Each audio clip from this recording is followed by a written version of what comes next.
हाँ।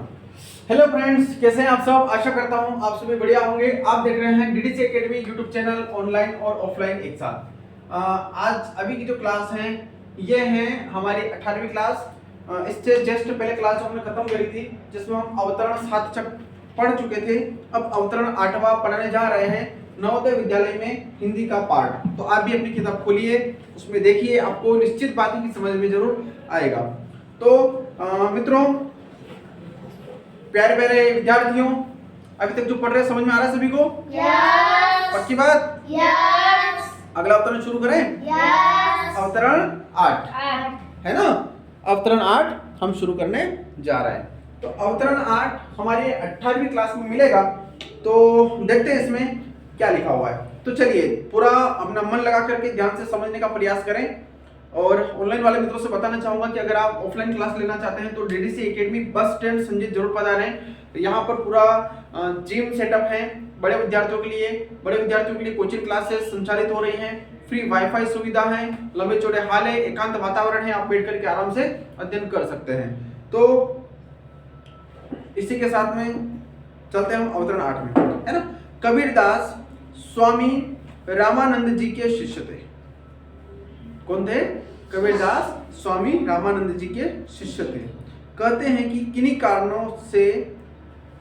कारणों वश स्वामी रामानंद कबीरदास को अपना शिष्य नहीं बनाना चाहते थे, है ना। मतलब एक प्रकार से क्या बोल रहा है कि कबीरदास जी जो स्वामी रामानंद जी के शिष्य तो थे, लेकिन स्वामी रामानंद जी कबीरदास जी को अपना शिष्य नहीं बनाना चाहते थे। समझ में आ रहा है? आगे क्या बता रहा है? परंतु कबीरदास उनका शिष्य बनने का संकल्प कर चुके थे। मतलब उन्होंने ठान लिया था कि मुझे पढ़ना है तो गुरु स्वामी रामानंद जी से ही पढ़ना है, शिक्षा लेनी है तो स्वामी रामानंद जी से ही लेना है, अन्यथा नहीं लेना है। एक प्रकार से उन्होंने संकल्प कर लिया था, प्रण ले लिया था। समझ में आ रहा है ना। तो आगे क्या बता रहे हैं कि स्वामी रामानंद जी गंगा स्नान के लिए प्रातः 4 बजे काशी के मणिकर्णिका घाट पर जाया करते थे। समझ में आया? मणिकर्णिका घाट एक घाट का नाम है। जैसे हम हरिद्वार जाते हैं ना तो वहां पर राम घाट। इसका डांस भी क्या है?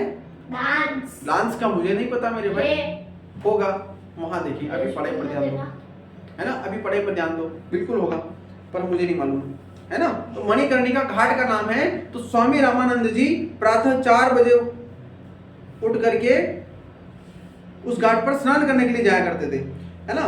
एक दिन कबीरदास मणिकर्णिका घाट की सीढ़ियों पर जाकर लेट गए, है ना। सीढ़ियां होती है ना, सीढ़ियां मतलब जानते हो ना। हाँ, तो जाकर के लेट गए। अंधेरे में स्वामी जी कबीरदास को नहीं देख सके और उनका पैर कबीरदास के ऊपर पड़ गया।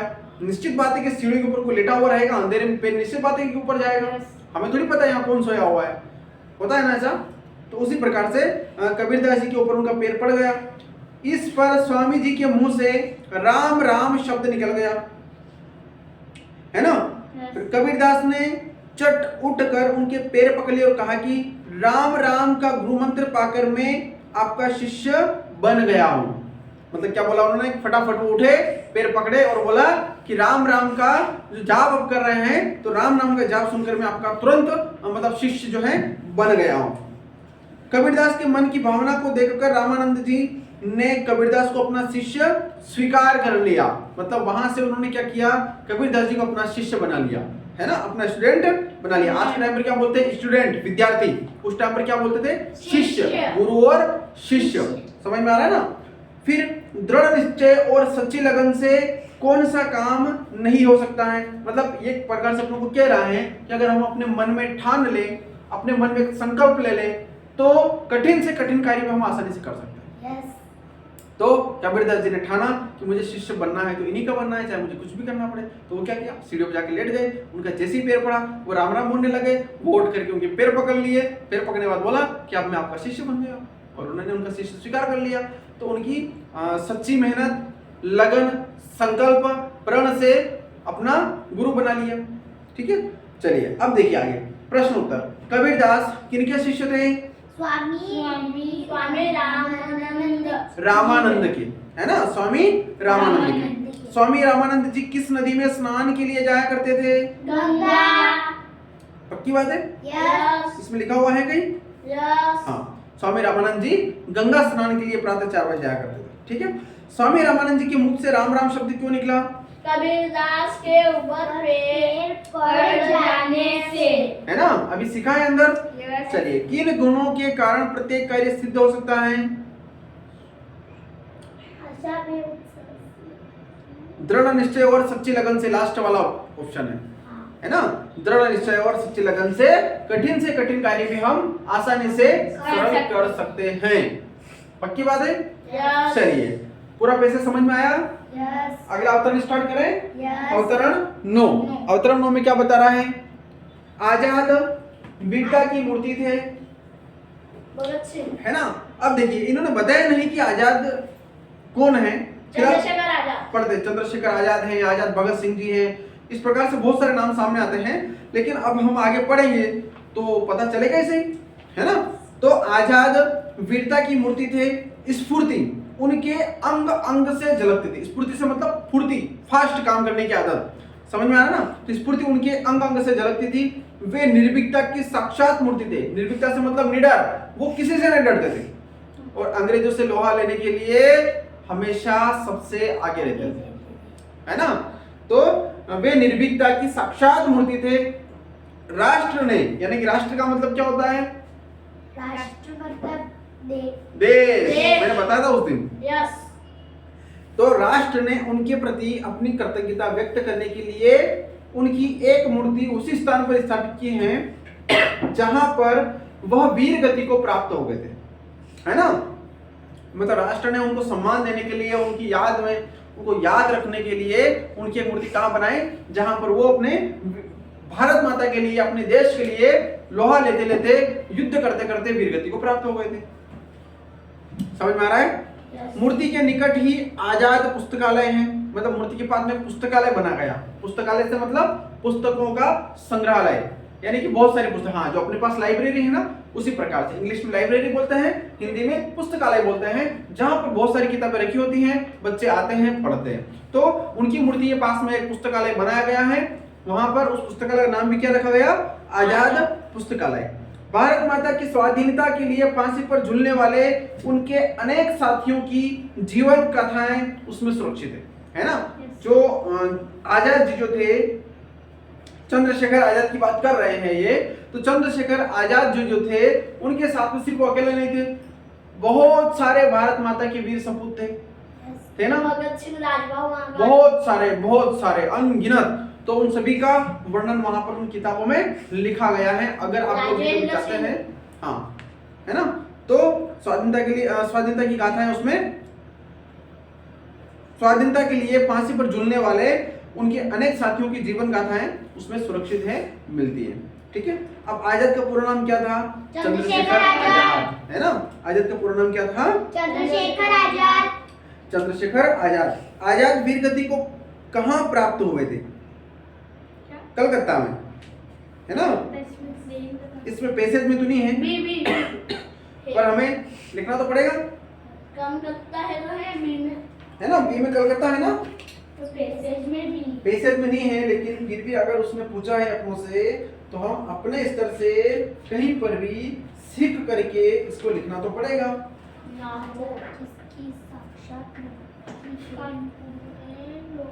इन्हें लिखना पड़ेगा। सॉरी, आजाद वीर गति को कहां प्राप्त हुए थे? तो इलाहाबाद में।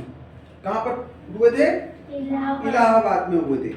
चलिए, है ना, कलकत्ता में नहीं, इलाहाबाद में। इसमें गलत निशान लगा रखा है यार।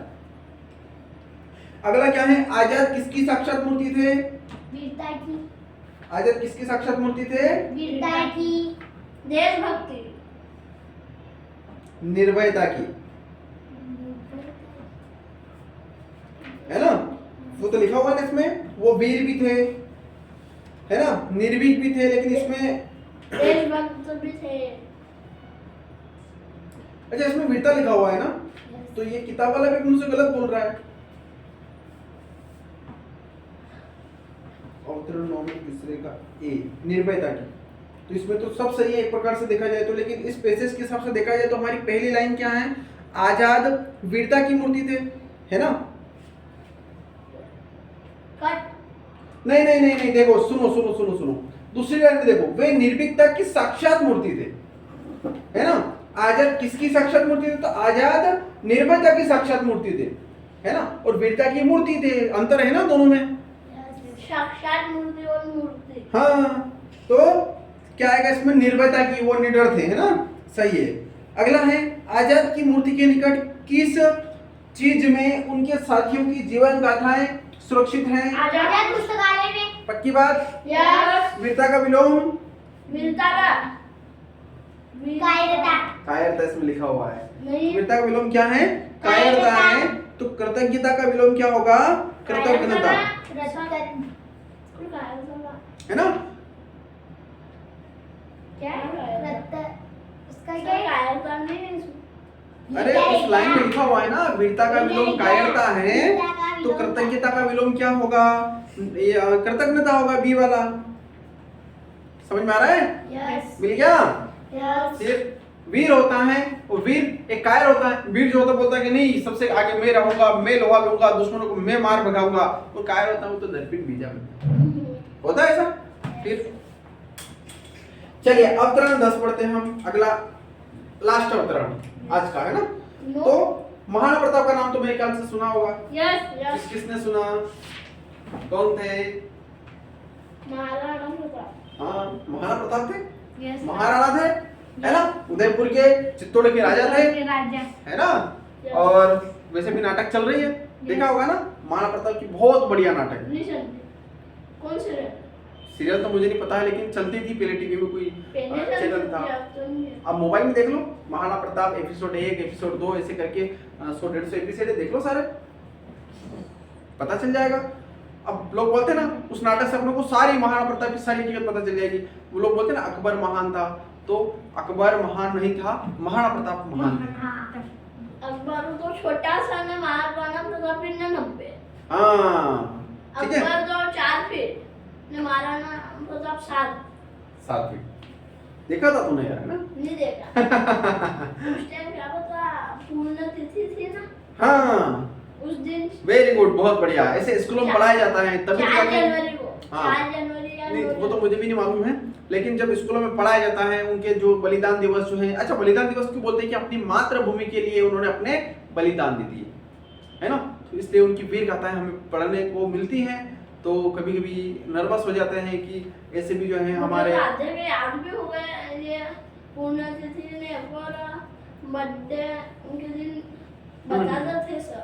बहुत बढ़िया। सरस्वती स्कूल में सब बताते हैं, है ना। इंग्लिश मीडियम में नहीं बताते हैं, सब बहुत कम बताते हैं, है ना। हिंदी मीडियम स्कूल में, सरस्वती स्कूल में हमेशा ये सारी चीजें देखने को मिलती हैं, सुनने को मिलती है। चलो कोई बात नहीं, अब जो पैसे सामने आए इसको पढ़ते, इससे भी हमें बहुत कुछ पता चल जाएगा। तो महाराणा प्रताप ने भामाशाह को हृदय से गला लगा लिया था, है ना। उनकी आंखों से देखिए, भामाशाह जो थे, भामाशाह हो सकता है कि वहां के सैनिक होंगे, मंत्री होंगे, कोई कुछ न कुछ सलाहकार होंगे जरूर। तो महाराणा प्रताप ने भामाशाह को हृदय से लगा लिया था। उनकी आंखों से आंसू की बूंदें टप टप गिरने लगी, है ना। महाराणा ने कहा था कि लोग प्रताप को देश का उद्धारक कहते हैं। किसने कहा था? महाराणा ने कहा लोग प्रताप को देश का उद्धारक कहते हैं, किंतु इस पवित्र भूमि का उद्धार तो तुम्हारे जैसे उदार पुरुषों से होगा। तुम धन्य हो भामाशाह, है ना। मतलब महाराणा प्रताप स्वयं इस बात को बोल रहे हैं और सभी के लिए बोल रहे हैं। क्या बोल रहे हैं? कि सभी आम जनता, आम लोग ये मानते हैं कि प्रताप इस देश का उद्धारक है। उद्धारक से मतलब उद्धार करने वाला है ना। इन मुगलों से हमारी मातृभूमि को छुड़ाने वाला है, लेकिन अकेला प्रताप कुछ नहीं कर सकता। भामाशाह जैसे वीर पुत्र, है ना, भामाशाह जैसे वीर पुत्र इस बहुत पवित्र भूमि पर उदार पुरुष पैदा हुए हैं। तो इन सभी को मिल करके, इन सभी का धन्यवाद है। इन सभी के लिए जो है हमारी मातृभूमि स्वतंत्र है, हमारी मातृभूमि की रक्षा कर रहे हैं, भारत माता की रक्षा कर रहे हैं। तो धन्य हो भामाशाह, इस प्रकार की बात प्रताप ने बताई थी। फिर आगे बता रहा है कि भामाशाह द्वारा दिए गए धन से महाराणा प्रताप ने सेना एकत्र की और मुगल सेना पर आक्रमण किया। है ना। मतलब एक प्रकार से भी देखा जाए तो भामाशाह साहूकार होंगे। तो जिस टाइम पर आप लोगों को पता होगा कि महाराणा प्रताप के पास मुगल ने जो चित्तौड़ पर कब्जा कर लिया था, जब वो वन में जाकर के रहने लगे थे, है ना, अपने यहाँ पर आते ना ये गाड़ोली जिसको अपन बोलते हैं, है ना, ये इनके साथ मिल करके महाराणा प्रताप ने युद्ध लड़े थे, है ना, गुरिल्ला पद्धति से छुपके वार कर करके ये करते थे और जो है युद्ध लड़ा था, है ना। हाँ, राज्य भी छीन लिया था इस प्रकार से। तो भामाशाह के पास तो बहुत सारा चंदा था, सोना स्वर्ण आभूषण थे, जो जिनकी वजह से जिनको भामाशाह ने महाराणा प्रताप जी को दिया था और उससे उन्होंने शस्त्र हथियार खरीदे थे, बनाए थे और अपनी सेना का नव निर्माण करके वापस मुगलों को भगाया था, मुगलों पर आक्रमण किया था, है ना। तो महाराणा ने बहुत सी जमीन मुगलों से वापस ले ली और उदयपुर में अपनी राजधानी बनाई। तो उदयपुर उनके पापा जी के नाम, राणा उदय सिंह जी थे, महाराणा प्रताप जी के पापा जी राणा उदय सिंह जी। पन्ना का त्याग पाठ है ना। हाँ, पन्ना दाय महाराणा प्रताप की एक प्रकार से दादी जी मान सकते हैं, है ना। वो वहां पर हो सकता है कि मतलब दासी थी, काम करने वाली थी। और मुगल जब उदय सिंह जी छोटे थे, महाराणा प्रताप के पापा जब छोटे थे, हमने भी कथा सुनी है, जब वो छोटे थे तो जो विदेशी आक्रमणकारी आए थे और उनको पहले क्या था तुम्हें पता है कि राजा का बेटा ही राजा बनेगा। क्या था पहले? राजा का बेटा ही राजा बनेगा, है ना। तो सिर्फ उदय सिंह जी उस शासन के मतलब उस राज्य के उस एक अकेले उत्तराधिकारी थे। तो बाहरी आक्रमण आए थे ना, उन्होंने सीधे उदय सिंह जी पर मतलब उदय सिंह जी को मारने की साजिश थी। अगर ये मर जाएगा, इनको अपन किसी भी प्रकार से अगर मार देगी, चाहे धोखे से किसी भी प्रकार से, तो ये शासन अपने अधीन हो जाएगा। क्या हो जाएगा? शासन अपने अधीन हो जाएगा। लेकिन पन्नाधाय जो थी, पन्नाधाय इसलिए बोलते हैं कि जो उदय सिंह जी थे, उन्होंने पन्नाधाय ने पाल पोस करके बड़ा किया था उनको और उनके पुत्र के समान मानते थे। तो जहां महाराणा उदय सिंह जी जो सोते थे, उसकी जगह पन्नाधाय ने अपने सगे पुत्र को सुला दिया था और वो लोग उसको मार करके चले गए थे। ये बलिदान था। क्या था? बलिदान था। पन्नाधाय ने अपने बेटे का बलिदान देकर के पूरे शासन की, पूरे राज्य की व्यवस्था को, जो उत्तराधिकारी था, उसको बचाया। तो धीरे धीरे जब उदय सिंह जी बड़े हुए, पता चला, उन्हीं को पाल पोस करके बड़ा किया, तो ये कहानी वहां से शुरू होती है। तो महाराणा प्रताप के पापा जी कौन थे? उदय सिंह जी थे। और जब महाराणा प्रताप चित्तौड़ पर मुगलों का शासन हो चुका था, उन्होंने गद्दारी करके वहां पर आक्रमण कर दिया था। तो उसके बाद में जब वो जंगल में गए थे, फिर वो कहां गए थे? अभी जो उदयपुर है, पहले उदयपुर नहीं था, तो उन्होंने एक नया राज्य बनाया था, नया महल बनाया था। और उस महल का नाम, उस गांव का नाम क्या नाम रखा था उन्होंने? उस राज्य का नाम उदयपुर के नाम से रखा था, जो आज भी राजस्थान में है। कभी जाओ तो देखने जाना, वो किला आज भी है। हाँ, तो आज भी उदयपुर है और उदयपुर वो महल आज भी है। वहां पर अगर आप लोग जाते हैं तो देख करके आना, है ना। तो राजधानी क्या बनाई थी? उदयपुर में अपनी राजधानी बनाई थी। जिस प्रकार महाराणा प्रताप की वीरता राजपूताना के इतिहास में विख्यात है, उसी प्रकार से भामाशाह की दानशीलता भी विख्यात है। ऐसे वीर और त्यागी पुरुष ही देश की गौरव होते हैं, है ना। त्यागी से मतलब कि निस्वार्थ भाव से देने वाले, दानी, है ना। आजकल क्या हो रहा है? एक केला बेचारा किसी गरीब को देने जाते हैं तो 10 लोग फोटो खिंचाते हैं। तो बेचारा उस केले से वो भिखारी स्वयं जो है सोचता है कि अरे यार क्या हो रहा है? देखा ना आप लोगों को? कोई एक कपड़ा देने जाते हैं, 10 लोग आके फोटो खिंचाते हैं। ये गलत बात है। देना है तो निस्वार्थ भाव से दो, तो कोई आवश्यकता नहीं है, वो अपना गुजारा किसी से कर लेगा।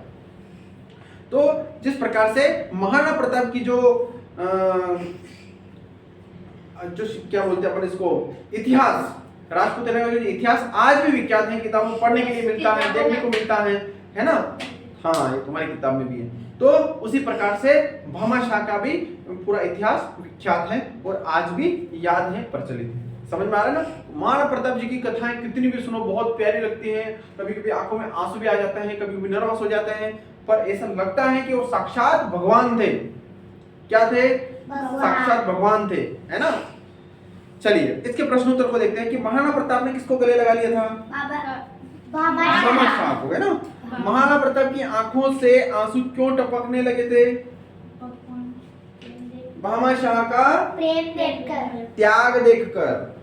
त्याग किस बात का? स्वर्ण आभूषणों का, है ना।